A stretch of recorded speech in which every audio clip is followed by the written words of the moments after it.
這絕對是足球小將最爽的打臉之路。確實，目前有2到3家西甲職業梯隊在詢問着相關的事宜。老二能攻破巴薩的大門，卻攻不過國少隊的大门。我連老二去國少能給個試訓的機會，這件事我都決定不了。你說我還能做什麼呢？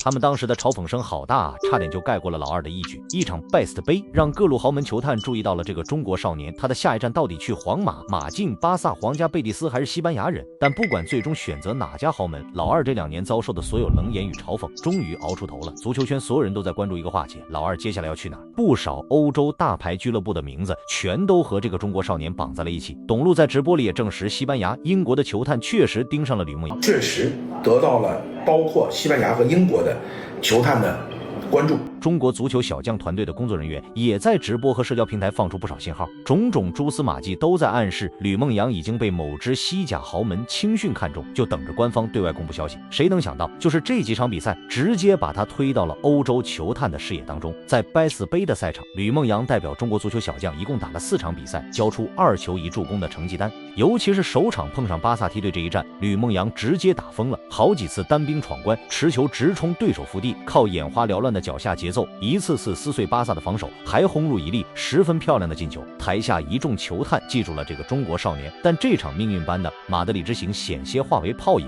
收到 Best 杯參賽邀請，高昂費用讓團隊陷入抉擇，進退維谷之際，呂夢陽發來微信一句：乾爹，這個比賽咱們踢嗎？一語促成遠征。正是這句主動的詢問，讓董路下定決心，哪怕砸成本費精力，也要帶着這幫09小將再闖一次歐洲賽場。一方面是讓孩子們在高強度的海外對抗裡打磨狀態，更重要的是給這群有天賦的少年爭取一個直面歐洲球探，展示自己的絕佳舞。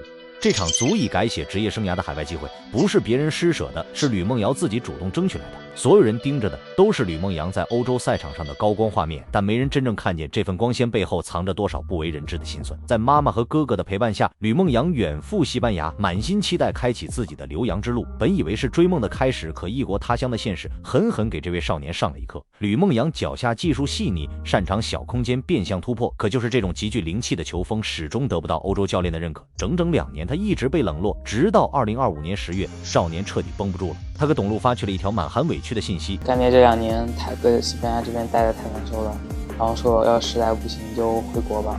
董路特別懂呂夢陽心裡的委屈，但他更清楚，這個時候一旦退縮，2年的海外堅持就全部白費了。於是他勸住崩潰的呂夢陽，讓他再咬牙撐一撐，往往人生的轉機就藏在最熬不住的黑暗時刻裡。時間來到2025年12月，歐羅巴梯隊戰績崩盤，深陷降級危機，常規打法徹底失靈，走投無路的教練大膽啟用了一直被冷落、坐了2年冷板凳的呂夢陽。誰也沒想到，這次絕境換人，直接改寫了呂夢陽的足球命運。靈活跑位撕裂防守，花式過人打亂節奏，熬過整整2年的埋沒與委屈，他用一場絕境爆發，徹底證明了自己，重新贏得了首發的位置。哪怕在海外賽場打出了名氣，呂夢陽心裡最純粹的夢想，始終是穿上國少隊戰袍。他一次次無緣U17國少名單，不斷被擋在門外。也因為這件事，呂夢陽和董路承受了鋪天蓋地的質疑和非議，但他從沒有自怨自艾。從上海明日之星杯到含金量更高的拜斯杯，呂夢陽用實打實的數據強勢證明自己。當然，球迷們最關心的還是呂夢陽的去向。董路直接否定了皇馬轉會的擬人。你這幹嘛呀？皇家馬德里呀，哪兒跟哪兒啊？同時，他也坦誠，確實有多家海外俱樂部看好他的潛力，但轉會事宜流程複雜，絕非一朝一夕就能敲定。新賽季，呂夢陽會先專注打好歐羅巴的比賽，穩步沉澱自己。不管呂夢陽最後花落誰家，是皇家、貝蒂斯、巴薩還是其他歐洲俱樂部，最難的低谷已經翻篇。呂夢陽已經用逆襲證明了自己的價值。關注綠茵邊界，看更多國足觀察。